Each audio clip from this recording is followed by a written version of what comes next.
প্রকাশ্যে যে না হবে কেউ বাধা দিবে না।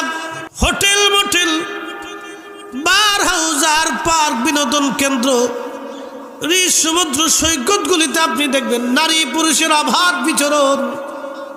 এই যে 14ই ফেব্রুয়ারি চলে গেছে, ভালোবাসা দিবস, টোনাটুনি লুটালুটি, নাম দিছে বয়ফ্রেন্ড আর গার্লফ্রেন্ড, আমি নাম দিছি কুত্তা ফ্রেন্ড। আমি নাম দিছি কুত্তা ফ্রেন্ড।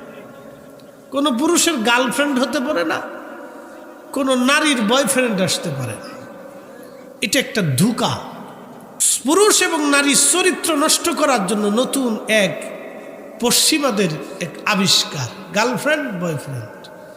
ওরা গার্লফ্রেন্ড বয়ফ্রেন্ড করে জিনা করে, ওদের বাচ্চা হয় বিয়ে হওয়ার আগে।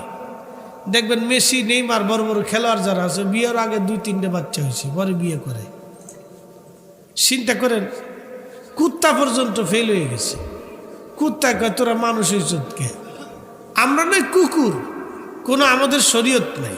তোরা মানুষ হইয়া কি করে তোরা বিয়ে শাদী বাদ দিয়ে বাচ্চা কাচ্চা জন্ম দেস? আর মানে বেহায়াপনা এত নিচ পর্যন্ত এ মানব জাতি চলে গেছে যে আইকিয়ামে জাহিলিয়াত পর্যন্ত ফেল হয়ে যেতেছে। এগুলি কিয়ামতের আলামত চলতেছে।